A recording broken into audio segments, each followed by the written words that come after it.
ng Isla Serpente. Kamandag itong lugar na ito. Kamandag? Dito, sa gubat na yan, nakatira ang pinakamakamandag na ahas sa buong Pilipinas. Ang itim na serpente. Napakalaki na pala ito operasyon ninyo. Yung Cascavel brand is known already worldwide. I want Basti to be involved in this business. Siguro may girlfriend ka na, no? Wala pa akong girlfriend, pero bala ko pala siya ligawan. Kilala ko ba? Baka mamaya silang dalawa pang magkatuluyan. At kung magkatuluyan sila, wonderful partnership. Basti, tulungan mo ako! Okay ka lang ba? Ayos lang ba kayo? Ako nga pala si Eman. Nagkakilala na tayo ng mga bata pa lang tayo. Huwag mo sabihin may gusto ka kagad sa kanya. Malalaman ng puso mo kapag nakita mo yung lalaking para sa'yo. Hindi winansin. Ulit. Pero sigurado ako gusto makipagbalikan sa akin. Hindi naman halata. Ano bang alam mo, ha? Mas madami pa sa inyong lahat. Hindi ko alam kung tama itong nararamdaman ko. Boss kita, anak ka ng amo ko. Wala naman masama sa nararamdaman mo, Eman, dahil yun din kasi ang nararamdaman ko para sa'yo. Mukhang dumadalas na yung pagsama ko kay Eman, ha? Mukhang hindi na tama ito, Isabel. Okay lang, kasi kami ni Eman.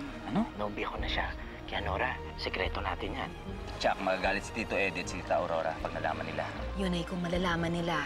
May kailangan po kasi kayong malaman tungkol sa anak niyo. Meron akong gustong ibigay sa'yo. Ang gusto ko, meron kang protection kahit wala ako sa tabi mo. Hindi ka naman mawawala sa tabi ko, di ba? Isabel!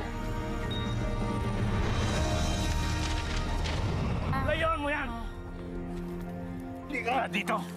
Sandali. Isabel? Kami na po ni Eman. Ano? Kayo ni Eman? Tauhan lang natin to Wala akong pakialam, Ma. Mahal ko po si Eman. Tumigil ka nga sa kalokohan mo.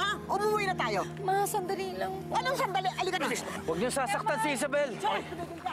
Ikaw ang umalis sa isla nito. Ayaw ko nang makita ang mukha mo. Baka kung ano pa mangyari sa'yo. Tama na. Baka papahama ka pa. Tumigil ka na. Kailan ka pa nakikipagkita sa lalaking yun? Kailan mo pa kami niloloko? Ma, ayoko naman talagang itago sa inyo ang tungkol kay Eman. Kaya lang alam ko po na hindi kayo papayag. Talagang hindi. Tauhan natin siya, Isabel. Hindi siya bagay sa'yo. Ma, pero hindi niyo po siya kilala. Para niyo po nasabi yun, mabuting tao si Eman. Saka mahal ko po siya. Mahal?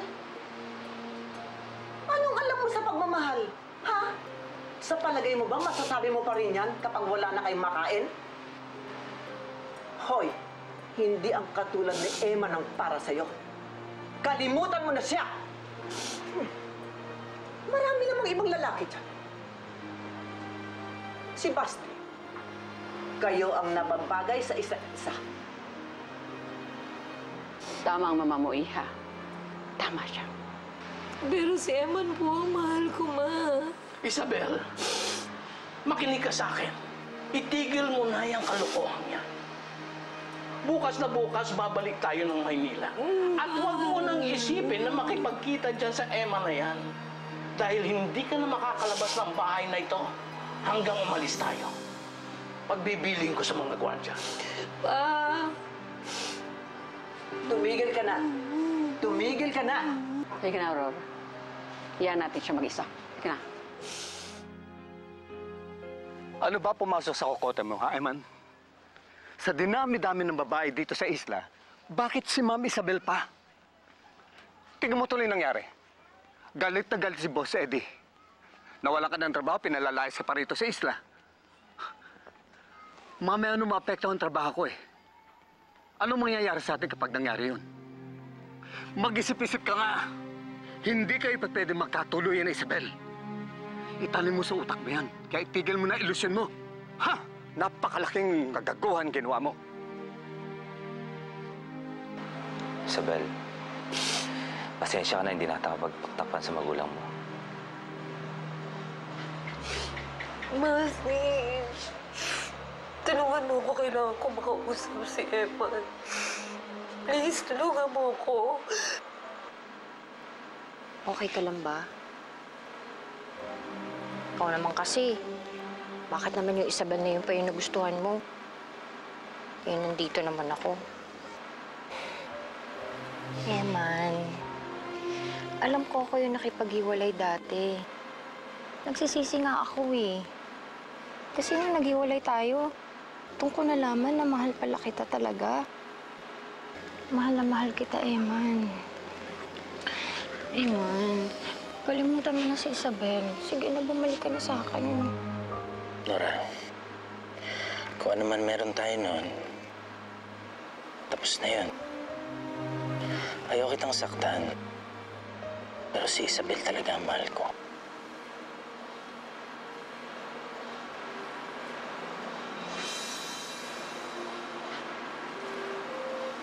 Eman,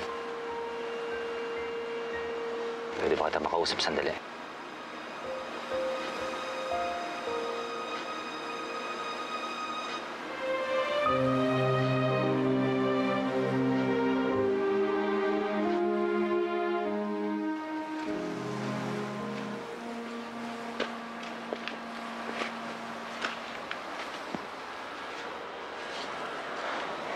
Halika, nandito si Isabel.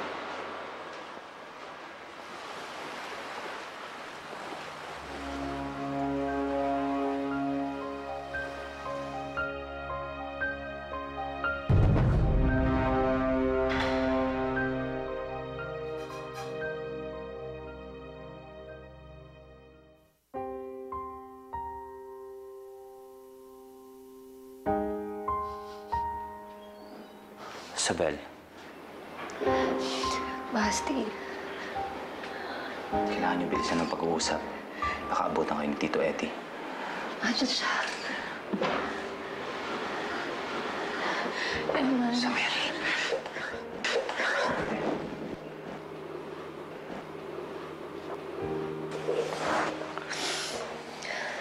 Pinagbawalan na ako ni Mama at Papa na makipagkita sa'yo. Uuwi na kami ng Maynila bukas. Hindi ako papayag. Hindi ako papayag maghiwalay tayo. Sumama ka sa akin. Magpakasal na tayo. Ha? Alis tayo ng islang ito. Pupunta tayo ng sentro. May kaibigan ako doon. Tutulungan niya tayo. Papakasal tayo. Magsisimula tayo ng bagong buhay. Tayong dalawa lang. Alam ko mahirap, pero kakayanin natin. Basta magkasama tayo. Oo, sasama. Ha? Sasama ako. Sasama ako sa'yo. Ayusin ko ang lahat. Makipagkita ka sa akin ngayong gabi. Sige. Oo. Kita tayo mamaya.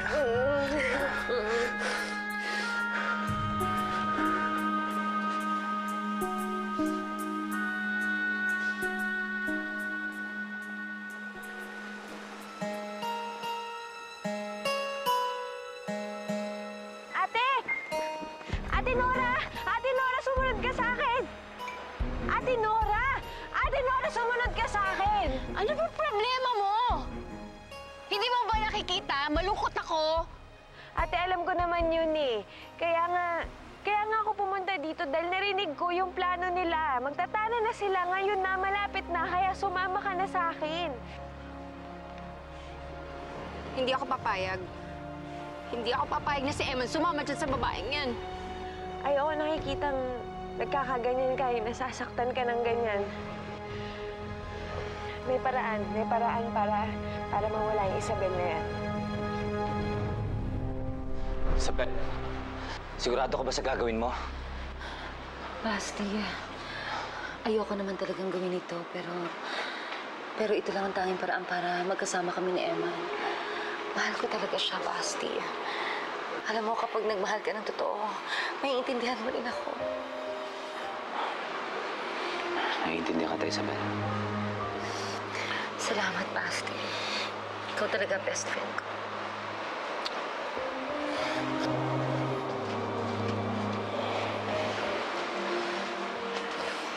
Ma'am Isabel?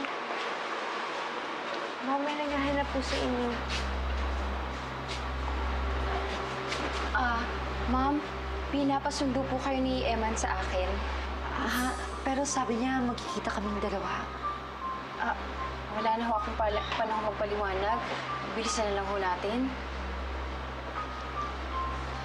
Basti, mauna na ako, ha? Ingat ka.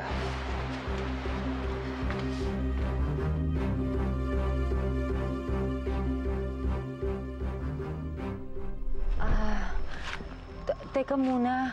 Bakit tayo dito sa gitna ng gubat papunta? Nasaan ba si Eman? Andiyan na siya. Kanina ka pa nga hinihintay eh. Sige, punta ka na dun. Sigurado ka? Oo, sige na. Meron siyang lagusan papunta sa kabilang parte ng isla. Bilisan mo na. Diretso ka lang, ma'am.